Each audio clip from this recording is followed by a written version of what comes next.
بسم اللہ الرحمن الرحیم۔ حدیث مبارکہ ہے، تم اگر دوسروں کی بیویوں کے ساتھ پرہیزگاری کا معاملہ کرو گے، لوگ تمہاری عورتوں کے ساتھ پرہیزگاری کا معاملہ کریں گے۔ حدیث مبارکہ ہے۔ امام شافعی رحمۃ اللہ علیہ فرماتے تھے کہ زنا ایک ایسا گناہ ہے جو دین ہوتا ہے، جو قرض ہوتا ہے بندے کے اوپر۔ چنانچہ اگر کسی نوجوان نے گناہ کیا تو یہ نہیں کہ گناہ کر لیا، اب اس گناہ کو چکانا ہے اس کے گھر کی کسی عورت نے، یا بیوی چکائے گی، یا بہن چکائے گی، یا بیٹی چکائے گی۔ علماء نے لکھا ہے کہ اس بندے کی گھر کی عورت کے ساتھ ضرور زنا کیا جائے گا، اور نہیں تو گھر کی دیواروں سے زنا کیا جائے گا۔ ہم کیا سمجھتے ہیں کہ ہم ہی دوسروں کی شکلیں دیکھ رہے ہوتے ہیں، ہمارے گھر کی عورتوں کی طرف دوسروں کی نظریں نہیں اٹھ سکتی؟ یہ اللہ کا بنا ہوا ایک نظام ہے۔ اب اگر یہ مکافات عمل کا یقین دل میں ہو تو پھر بندہ اللہ سے ڈرے گا۔ یہ یقین کمزور ہو گیا، احساس نہیں ہوتا کہ اس ایکشن کا ریئیکشن ہو کے رہنا ہے۔ دیکھیں اللہ تعالیٰ وہ ذات ہے، قرآن مجید میں فرمایا فَمَن يَعْمَلْ مِثْقَالَ ذَرَّةٍ خَيْرًا يَرَى، ذرہ کے برابر بھی نیکی کا عمل ہوگا اس کا بھی بدلہ دیں گے، ذرہ کے برابر گناہ کا کام ہوگا اس کا بھی ہم بدلہ دے کے رہیں گے۔ تو جہاں ایکوریسی لیول اتنا ہے کہ ذرہ جیسی نیکی بھی آنکھوں سے اوجھل نہیں ہو سکتی، ہم گناہ کر کے کیسے اس کے وبال سے بچ سکتے ہیں؟ آج اس بات کی ضرورت ہے ہم دین کو پڑھیں، دین کو سمجھیں، دین کو سیکھیں، تاکہ اپنی زندگی شریعت کے مطابق گزار سکیں۔ اور یہ ایسا گناہ ہے زنا، اللہ اکبر، کہ قرآن مجید میں اس کے لیے فرمایا خالدین یخلد فیہ مہانا، خالدین فیہا کا لفظ آیا تو مفسرین نے اس پر نقطہ لکھا کہ کافر ہمیشہ ہمیشہ جہنم میں رہیں گے، مومن مسلمان خطا کار کے لیے خالدین کا لفظ؟ تو مفسرین نے اس کا جواب دیا جی ہاں، یہ آپس میں انوالو تھے نا، تو کہتے تھے ہم کبھی ایک دوسرے کو نہیں چھوڑیں گے، ہم کبھی نہیں چھوڑیں گے ایک دوسرے کو۔ یہ جو وعدے کرتے تھے ہم کبھی ایک دوسرے کو نہیں چھوڑیں گے، ہمیشہ ساتھ رہیں گے، اللہ فرماتے ہیں میں بھی تمہیں پھر ہمیشہ ہمیشہ کا عذاب دوں گا۔ ایک حدیث پاک میں ہے قیامت کے دن اللہ تعالیٰ کے سامنے بوڑھا زانی آئے گا، اللہ تعالیٰ اس کے چہرے کی طرف نہیں دیکھیں گے۔ ایک روایت میں ہے قیامت کے دن بے پردہ جو ننگے سر پھرنے والی عورت ہوگی وہ اللہ کے سامنے کھڑی کی جائے گی، اللہ تعالیٰ اس کی طرف نہیں دیکھیں گے۔ یہ وہ گناہ ہے کہ اللہ تعالیٰ کی رحمت کی نظر ہی قیامت کے دن نہیں پڑے گی۔ آج اس سے بچنے کی ضرورت ہے۔ چنانچہ بات لمبی ہو گئی، میں اس کو مکمل کرتا ہوں کہ اللہ رب العزت سے ہم دعا مانگیں کہ اللہ تعالیٰ ہمیں مقصد زندگی کو سمجھنے کی توفیق عطا فرمائے۔ اب ساری بات کا لب لباب ایک بزرگ کی بات بہت اچھی یاد کیجئے، فرماتے تھے کہ اے دوست تو اللہ کی اتنی عبادت کر جتنا کہ تو اس کا محتاج ہے۔ ہم اللہ کے کتنے محتاج ہیں؟ ہر کام میں محتاج ہیں۔ تو فرماتے تھے کہ تم اللہ کی اتنی عبادت کرو کہ جتنا تم اس کے محتاج ہو، اور دوسری بات کہی اتنا گناہ کرو جتنا عذاب سہنے کی تم میں طاقت ہے۔ ہم تو دھوپ کی گرمی برداشت نہیں کر سکتے، اللہ تیرے جہنم کی گرمی کہاں برداشت کر سکے۔ تو گناہ کی سزا تین طریقے سے ملتی ہے۔ پہلا طریقہ اس کو نکیر کہتے ہیں، جہاں گناہ کیا کوئی نہ کوئی مسئلہ بن گیا، چنانچہ کتنے دوست آ کے خود بتاتے ہیں، کہتے ہیں حضرت ہم اس فیز میں سے خود گزرے ہیں، جہاں کہیں کوئی ہم نے الٹا کام کیا 24 گھنٹے کے اندر ہمیں کوئی خبر مل جاتی، ہمارا بھی کام الٹا ہو جاتا. اس کو نکیر کہتے ہیں.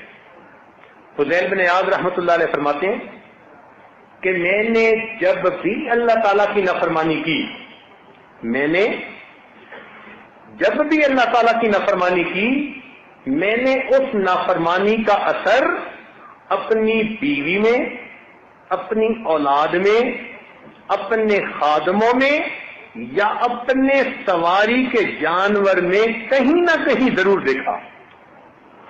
میں نے اللہ کی نافرمانی کی، میرے جتنے ماتحت تھے اس میں سے کسی نہ کسی نے میری نافرمانی کی.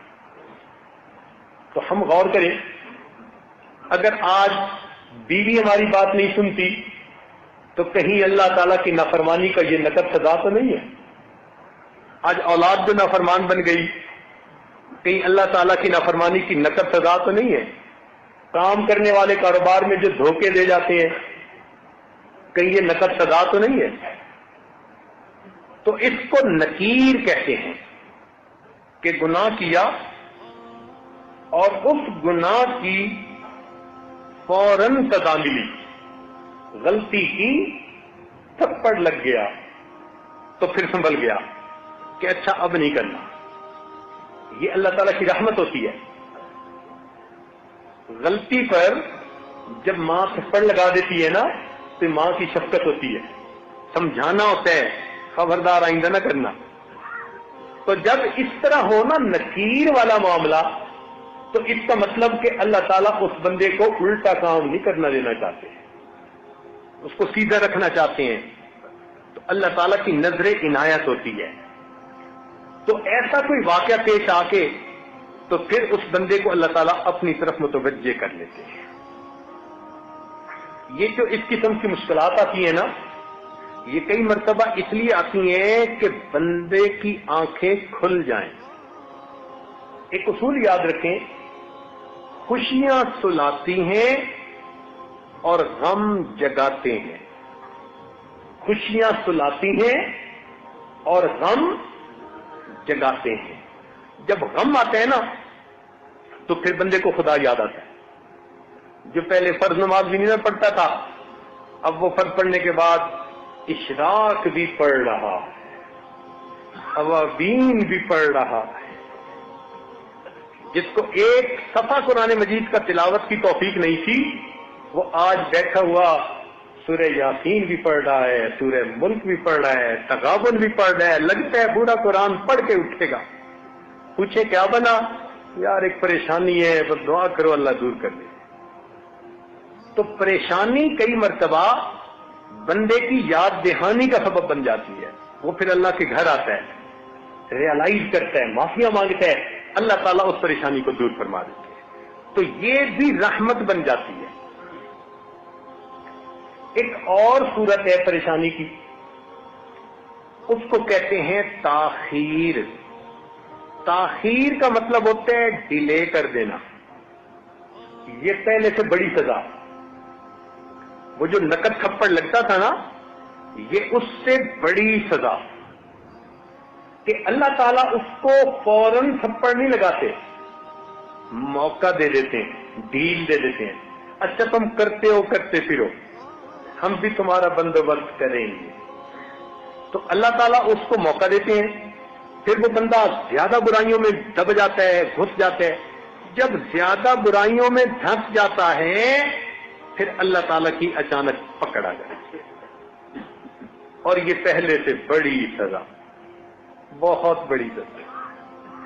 چنانچہ ایک عورت کا واقعہ، ان پڑھ تھی مگر زبان کی ذرا تیز بھی تھی. اللہ نے اسے بیٹا دیا. ایک دن کسی کام میں مشغول تھی اور وہ بیٹا پیچھے پیچھے پیچھے پیچھے. کچھ بچوں کو نا گودوں کا چسکا ہوتا ہے، ہر وقت کی گود میں رہتے ہیں. یہ چاہتی تھی میں کام سمیٹوں اور بچہ چاہتا تھا کہ مجھے یہ گود میں لے لے. تو اس نے اس کو دکھایا، فیڈر بنا کے دیا اور اس کو کہا کہ خبردار جو اب اٹھ کے میرے پیچھے آیا. فیڈر دودھ پی اور یہیں لیٹا ہے. وہ بچہ تھا, اس نے تھوڑی دیر دودھ پیا, جب بھوک ختم ہو گئی وہ اٹھا, پھر ماں کے پیچھے امی امی امی. اب یہ غصے میں آ گئی, اور جب غصے میں بندہ آ جاتا ہے نا, اس کو سمجھ نہیں آتی کہ وہ کر کے آ رہا ہے. غصے میں آ کے کہنے لگی, پھر اٹھ کے میرے پیچھے آ گیا, اور پھر اس کے بعد اس کو بد دعا دے دی. بد دعا کیا دی؟ کہنے لگی تو تو سویا سو ہی جاتا تو اچھا تھا, تو تو سویا سو ہی جاتا تو اچھا تھا. اللہ تعالیٰ نے بد دعا قبول کر لی, مگر بچے کو اس وقت موت نہیں آئی. وہ بچہ بڑا ہوا, بڑا خوبصورت, بڑی میگنیٹک پرسنالٹی اس کی, بڑا آئی کیو لیول اچھا اس کا, سکول میں فرسٹ آتا رہا, کالج میں فرسٹ آتا رہا, پھر بزنس مین بن گیا. اس کا بزنس ایسے چمکا, اور وہ اتنے اچھے اخلاق والا بچہ کہ محلے کے لوگ جب اسے دیکھتے تو تمنا کرتے کہ اللہ ہماری اولاد کو بھی ایسا بنا دے. گھر میں مائیں اپنے بچوں کو مثال دیتی کہ بچوں تم بھی اس جیسا بننا. بڑا بوم کرنے لگا اس کا بزنس. خیر جب خوب بہاریں آ گئیں, اب ماں نے اس کی شادی کے لیے تیاری کی. ایک حور پری لڑکی ڈھونڈی اس نے کہیں سے, شادی کی ڈیٹ طے ہو گئی. جب شادی میں 3 دن تھے تو یہ نوجوان گھر کا کچھ کام کروا رہا تھا. اچانک جو کسی جگہ سے اس کا پاؤں پھسلا, یہ گردن کے بل گرا اور وہیں اس کی موت آ گئی. اب ماں اتنا روئی کہ میرے اتنے جوان بیٹے کو موت آئی کہ ذہنی توازن کھو گئے. پاگل بن کے چلتی تھی گلیوں میں. چھوٹے ہوتے ہوئے ہم اسے دیکھا کرتے تھے تو ہمیں ہمارے بڑوں نے یہ بات بتائی کہ بعد میں محلے میں کوئی بڑا نیک بندہ تھا, اس کو ایک خواب کے ذریعے سے بتایا گیا کہ یہ جو اس عورت کے ساتھ معاملہ ہوا, یہ اسی کی بد دعا کو ہم نے قبول کیا تھا. اس نے بچپن میں بد دعا کی تھی, ہم نے بد دعا تو قبول کر لی مگر پھل کو پکنے دیا. جب پھل پک کے تیار ہو گیا, اب ہم نے پھل کو کاٹا, تجھے پتا چلے تو نے کس نعمت کی ناقدری کی.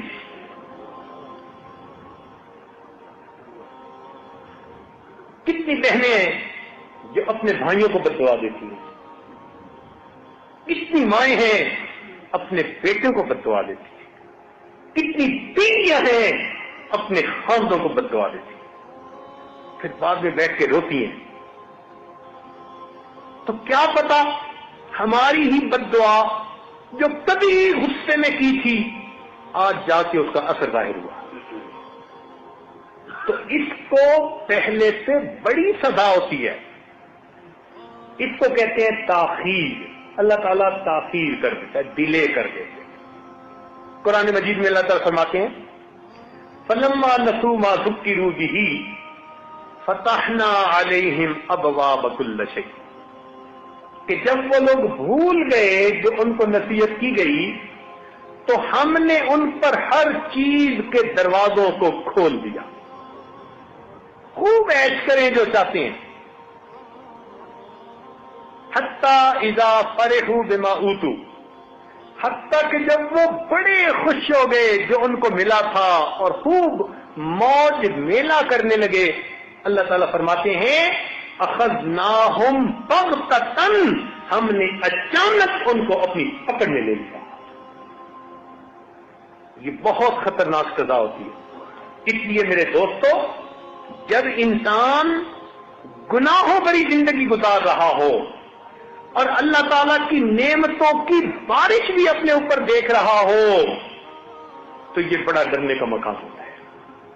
یہ بڑا ڈرنے کا مقام ہوتا ہے. او اللہ, میں گناہوں پہ گناہ کر رہا ہوں, آپ نعمتیں بھیج رہے ہیں, کہیں مجھ کو پھنسایا تو نہیں جا رہا, ٹریپ میں تو نہیں لا رہے.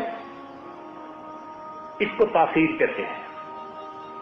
اور ایک اس سے بھی بڑی سزا, اس کو کہتے ہیں اللہ رب العزت کی خفیہ تدبیر. اللہ تعالیٰ کی خفیہ تدبیر کہ اللہ تعالیٰ ایسی طرح سے بندے کو سزا دیتے ہیں کہ بندے کو پتہ بھی نہیں چلتا کہ یہ سزا تھی، ایسی طرح سے سزا دیتے ہیں۔ مثال کے طور پر جوانی میں بدماشیاں کی اور اللہ تعالیٰ نے بڑھاپے میں بیوی کو نافرمان بنا دیا۔ جب اولاد جوان ہو اور ماں کا ساتھ دے رہی ہو اور اس وقت بیوی اپنے خاوند کی نافرمان ہو جائے تو جتنا بڑھاپا اس بندے کا خراب ہوتا ہے وہ اپنی کیفیت کسی کو بتا بھی نہیں سکتا۔ تو کرتوت جوانی کے، سزا ملی بڑھاپے۔ اب دل کا دکھ کس کو کہے؟ اس کو کہتے ہیں اللہ تعالیٰ کی خفیہ تدبیر۔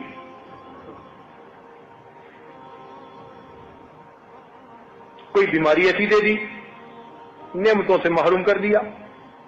چنانچہ ایک عورت نے خط لکھا کہ حضرت 7 سال ہو گئے، میں قسم قسم کے کھانے بناتی ہوں اور گھر میں آئے ہوئے مہمانوں کے لیے دسترخوان پہ لگاتی ہوں، لیکن خود السر کی مریضہ ہوں۔